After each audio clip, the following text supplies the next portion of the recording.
A gente está rindo, mas hoje nós perdemos um dos maiores ícones do jornalismo policial, Gil Gomes. Ele morreu nesta madrugada, aos 78 anos, e lutava contra o mal de Parkinson havia 10 anos. Vamos acompanhar agora uma pequena homenagem a este grande ídolo. A história de Francisco. A história de um homem que, como tantos outros, um dia fez uma opção de vida. Viver nesta cidade, a cidade de São Paulo. Dono de uma voz potente e gestos característicos, Gil Gomes se tornou um dos principais nomes do rádio e da televisão brasileira. O Aqui Agora noticiou, os jornais falaram, mas ninguém gritou. Um velhinho, 77 anos de idade, obrigado a chegar às 4 horas da manhã numa fila do Inampis.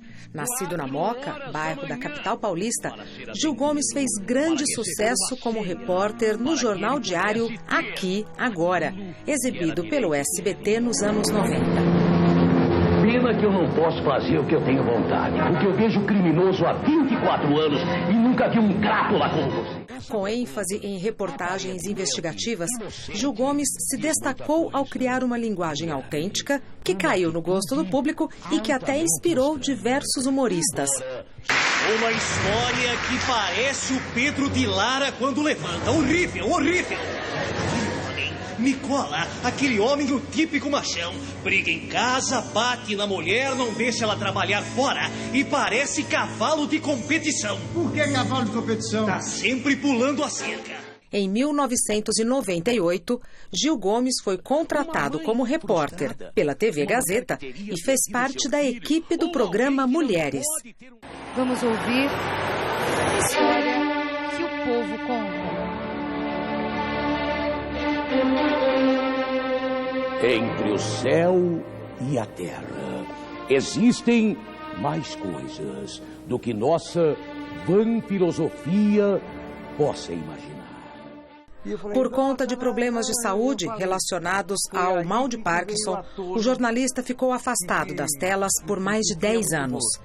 Em 2016, foi convidado para fazer ações publicitárias por uma rede de farmácias e voltou a marcar presença na TV. Hoje, Gil Gomes, além de deixar um grande legado no jornalismo brasileiro, deixa também saudades nos nossos corações.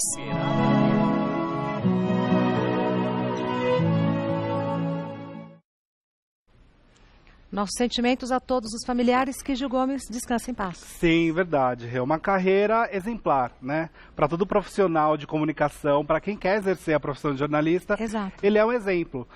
Eu posso falar não como público, porque eu nasci em 94, né? Então eu não assisti o Aqui Agora. Porém, ele é estudado, ele é referência para qualquer jornalista, qualquer um que vai exercer a função de jornalista.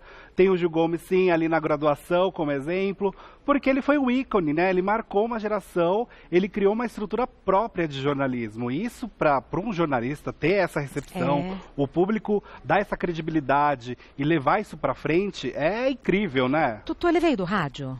Ele veio do rádio, sim. Ele nasceu em 40, né? 1940. E ele começou como fazendo jornalismo esportivo na rádio. Olha só. Pois é, a ideia dele não era fazer esse jornalismo policial, né? Que virou uma característica dele. Mas ele tinha problema de gagueira. O Gil Gomes? O Gil Gomes tinha problema de gagueira. E aí ele começou a usar a técnica de narradores do esporte para fazer a própria narração dele. Olha. E isso foi ajustando e melhorando ali o profissionalismo dele. E aí começou a surgir diferentes propostas na vida dele, e aí ele entrou também na Rádio Globo e começou a exercer também essa função do jornalismo policial. Tá. Né? O sucesso foi tão grande na rádio que ele migrou para a TV, pro Aqui Agora. Pro Aqui Agora, e fez o sucesso no SBT, né? Tutu, o Aqui Agora era um sucesso, mas as pessoas paravam para esperar a hora do Gil Gomes. Sim. Sabe, era uma coisa de todo mundo parar e ficar acompanhando. Era incrível. E o que ele causou, né, essa comoção que ele tinha na época do programa, isso é um registro da TV brasileira de um fenômeno praticamente único, né? Porque um jornalista criar uma identidade própria tão forte como ele criou, Não é algo comum, né? Não é algo que se vê assim, todo dia um jornalista criando sua própria identidade. É muito talento, né? É muito talento, muito talento. E a gente teve, sim, quando ele voltou, né? Porque ele se afastou em 2005 por conta do Parkinson, ele teve que se afastar da TV. Ele chegou a dar entrevista falando que quando ele se afastou foi uma das piores fases da vida dele, porque isso estava deixar ele na cadeira deixava ele pior. Tá. Ele se sentia mal quando ele estava na cadeira e quando ele recebeu o convite de uma grande empresa farmacêutica da Ultrafarma, gente. É da Ultrafarma. Da Ultrafarma. O Sidney Oliveira foi super parceiro. Gentil, generoso e tal com o Gil Gomes, é isso. Sim, e ele fez aqui várias vezes, né? Ele veio aqui fazer a divulgação, a propaganda da Ultrafarma e ele sempre foi muito carinhoso com todo mundo aqui dentro. Ele tirava foto com todo mundo, no corredor as pessoas paravam para falar com ele, todo mundo fazia o gesto característico dele, e ele bem-humorado, e ele bem-humorado também. No começo, ainda quando eu não me achava aqui no cenário, ele veio uma vez fazer Mexendo a Ultrafarma. Sim. Eu fiquei tão emocionada de encontrar com ele. Primeiro, porque eu confesso, eu não o reconheci. Debilitado, porque a minha imagem do Gil Gomes era essa, desse homem vigoroso, falando e tal. Sim. Ele sentado na cadeira, falando baixinho e tal, me impactou o estado dele. Lógico. Mas imediatamente veio a enorme admiração que eu tenho por ele, vou continuar tendo sempre. Eu sempre gostei de comunicação popular, Tutu. É uma coisa que encanta. Popular. É uma coisa que encanta. E eu acho o fenômeno que ele é um exemplo, volta, né? Dessa comunicação popular. Que eu acho que é a coisa que quem quer ser jornalista, a coisa que quem quer se formar em comunicação, né? Para qualquer comunicador, que seja publicitário, tem que ter a coisa ali de atrair o público. E ele sabia fazer isso de uma forma fantástica. E é engraçado que você comentou isso da relação dele quando ele voltou aqui, a imagem dele realmente, a primeira vez que todo mundo aqui do estúdio viu, falou, nossa, como ele está, todo mundo se admirou? Sim, só que todo mundo, eu acho que a relação que todo mundo fez foi na questão de, tipo, se ele está assim, então ele deve estar meio na dele, deve estar mais quietinho, resguardado. Pelo contrário. Jura? Falava com todo mundo, ria, era de riso fácil. Isso era muito gostoso, porque era contagiante. Que legal. Por exemplo, teve várias ocasiões que quem trazia o Gil era o João, que faz o meu show aqui. Que faz o Ultrafarma. Que faz o da Ultrafarma. Eles eram amigos. Eram amigos, eram super amigos. O João, inclusive, ele estava atualizando a gente com a internação do Gil, porque ele ficou 15 dias internado, voltou para casa e aí aconteceu o falecimento, né? Que foi de ontem para hoje. E aí, numa dessas ocasiões que o João trazia ele para o estúdio, o João, né, é uma pessoa, assim, quase nada afobada e atrapalhada. Assim, grande e estabanado. Quem conhece o João sabe como ele é de chegar abraçando. Todo mundo. De fazer. Ele é espaçoso no sentido, assim, de pegar todo mundo no braço. O Gil vinha de cadeira de rodas? Vinha de cadeira de rodas e o João sempre trazia. E aí, uma dessas vezes, o que aconteceu? O João estava trazendo, ele estava lá no estacionamento. Na cadeira de rodas? Na cadeira de rodas, empurrando. E a borracha da cadeira de rodas soltou. E a cadeira foi? A cadeira foi. E todo mundo na hora que ficou sabendo, falou, meu Deus, João! Na rampa. Da rampa. Todo mundo desesperado. Mas quando todo mundo viu o Gil, ele estava rindo da situação. Então ele não ficava irritado. Não aconteceu nenhum acidente, Não aconteceu nenhum acidente. Foi só desceu, não aconteceu nada. Só um susto. Mas por conta da situação que ele estava, né? Todo mundo achou que seria muito grave. Mas não, ele levou com uma leveza, ele se divertiu. Todo mundo falava, o João falava muito disso, que ele ficava ansioso para vir para cá, porque ele gostava de ver o estúdio, de estar com as pessoas, de receber o carinho. Né? Então é uma coisa, é um exemplo, né? Um exemplo de profissional para todos os comunicadores. A gente perdeu alguém assim que era da nossa equipe, né? Que trabalha lado a lado da gente. Então é uma perda grande. Um bom exemplo de profissional e de pessoa, pelo que você está falando, né? Sim, foi um grande exemplo. Eu tive essa oportunidade.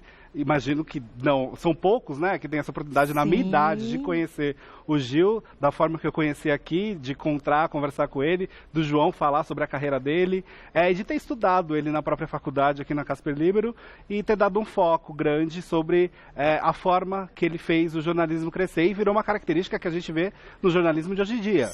O balanço geral. É uma referência. É uma referência. Ele virou uma referência. É uma referência. E para nós, assim com um pouco mais de idade que você, que assistimos o fenômeno Gil Gomes aparecer, era encantador, é de você parar para assistir. Antes no rádio e depois parar para assistir. Assim, o que ele vai fazer hoje, sabe? Qual é a novidade de hoje? Qual é a novidade de hoje? Ele tem muitas histórias, depois né? Dá para fazer um livro facinho sobre a história dele. Tem histórias de bastidores, de uma vez que eu até cheguei a dar uma lida, que ele contou que na época do Aqui e Agora ele chegou a receber muita ameaça.